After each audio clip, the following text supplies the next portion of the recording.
Hello दोस्तों, welcome back to civil exam prep. Foundation engineering की जो अभी सीरीज़ चल रही है हमारे न्यूमेरिकल की, उसमें पिछला जो क्वेश्चन था मैंने इंपॉर्टेंट अपलोड किया था वो न्यूमेरिकल था, जिसमें एसपीटी जो स्टैंडर्ड पेनिट्रेशन टेस्ट है उसका एक न्यूमेरिकल था जिसमें एन वैल्यू निकालनी है, करेक्टेड एन वैल्यू। ये जो दूसरा क्वेश्चन है इसमें भी आपको करेक्टेड एन निकालना है और इसके अलावा दो और क्वेश्चन मैं बताऊंगी यूनिट 1 का, जिसमें भी करेक्टेड एन वैल्यू ही निकालनी है आपको एसपीटी टेस्ट की।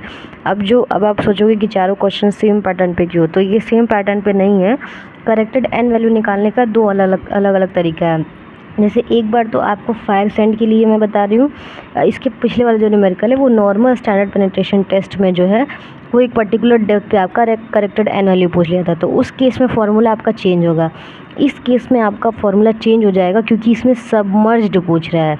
सबमर्ज का मतलब होता है पूरी तरीके से डूबा हुआ, तो फुल्ली सबमर्ज्ड फायर सैंड के लिए ये पूछ रहा है कि उस केस में आपका करेक्टेड एन वैल्यू क्या होगा जब आपका डेप्थ दिया है 6 मीटर और आपका जो सैचुरेशन दिया हुआ है गामा का वो आपका दिया हुआ है 19 किलो न्यूटन पर मीटर क्यूब। तो इस केस में करेक्टेड एन की वैल्यू हमें निकालनी है। तो सबसे पहले हम एक ड्राइंग यहाँ पे कंसीडर करेंगे जिसमें आप एक यहाँ पे ये जो आपका शो कर रहा है ये ग्राउंड लेवल शो कर रहा है। ग्राउंड लेवल के नीचे ये 6 मीटर पे जो आपका सैंड है वो सबमर्ज्ड किया हुआ है, तो ये 6 मीटर हमने यहाँ पे शो कर दिया और गामा सैचुरेशन दिखा दिया है जो क्वेश्चन में दिया हुआ था कि 19 किलो न्यूटन पर मीटर क्यूब। गिवन वैल्यू हमारे पास यही तीन है। एन की वैल्यू यहाँ पे दी हुई है आपकी 40, यहाँ पे आपका जो सबमर्ज सैंड है उसकी वैल्यू दी हुई है यहाँ पे 6 मीटर और सैचुरेशन दिया हुआ है आपका 19 किलो न्यूटन पर मीटर क्यूब। इसमें सिर्फ दो ही आपको वो याद रखने हैं। सबसे पहला करेक्टेड एन निकालने के लिए N dash is equal to होता है सी एन इंटू एन। अब एन तो आपके पास है, सी एन नहीं है, तो सी एन निकालने के लिए आपको यहाँ पे सिग्मा बार की वैल्यू चाहिए, यानी कि इफेक्टिव ओवरबर्डन प्रेशर। उसको पहले निकालेंगे, यानी कि इसमें आपका 3 स्टेप होगा। पहले आपको इफेक्टिव प्रेशर निकालना होगा, फिर उससे सी एन निकालना होगा और उसको फाइनली एन के साथ मल्टीप्लाई करके करेक्टेड एन वैल्यू निकालना है।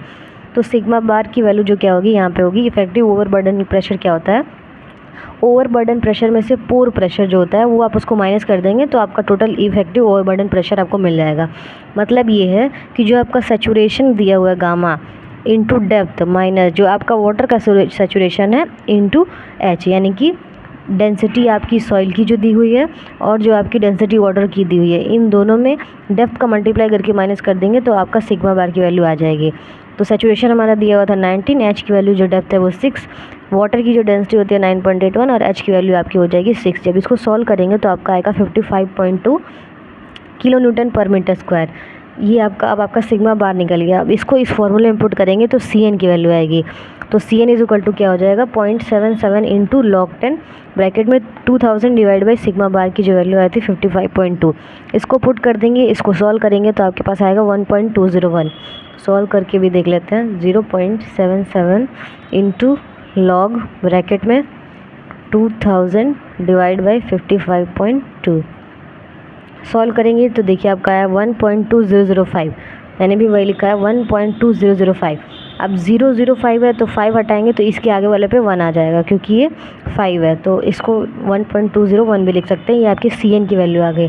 अब एन डैश यानी कि करेक्टेड एन निकालने के लिए जो आपका प्रीवियस एन दिया हुआ है जिसकी वैल्यू 40 थी उसमें आपका जो सी एन आया है उसका मल्टीप्लाई कर देंगे। तो N dash is equal to 1.201 into 40। इसको सॉल्व करेंगे तो आपका आएगा 48.04। तो इसको हम ओवरऑल लिख सकते हैं 48 ब्लोज। मतलब एन डैश की जो करेक्टेड एन की वैल्यू आएगी वो 48 ब्लोज हमें स्टैंडर्ड पेनिट्रेशन टेस्ट में इस्तेमाल करना होगा 6 मीटर डेप्थ के लिए। अब ये क्वेश्चन का आंसर यहीं ख़त्म नहीं होता है, इसमें एक चीज़ और है। जब सबमर्ज्ड फायर वो सैंड होता है तो उसमें जो डिलिटेंसी होती है उसको भी निकालना पड़ता है, उसमें भी कुछ करेक्शन आ जाता है। तो उसके लिए क्या करेंगे, ये आपका एक छोटा सा यहाँ पे लाइन लिखी है, इसको मेंशन कर देंगे तो बेटर होगा कि since the soil is submerged fine sand dilatancy correction is also applied in addition to correction for overburden pressure. जो मैंने बताया उसी को यहाँ पे लिखा हुआ है। इसका फॉर्मूला होता है N double dash. N dash आपका करेक्टेड एन हो गया और डिलिटेंसी निकालने के लिए N double dash is equal to 15 plus 0.5 N dash minus 15। ये आपका फॉर्मूला होता है। 15 यहीं रहेगा, 0.5 यही रहेगा, एन डैश की वैल्यू 48 आई थी उसको रख दीजिए माइनस 15। सॉल्व करेंगे तो आएगा 31.5 जिसको हम 31 ब्लोज भी कह सकते हैं। मतलब जब डायलेटेंसी में करेक्शन करेंगे तो उस समय जो आपका प्रीवियस जितना नंबर ऑफ ब्लो आपने इस्तेमाल किया था वो चेंज होके 31 ब्लोज हो जाएगा। मतलब 31 टाइम आप कॉम्पैक्ट करेंगे उस सैंड पे।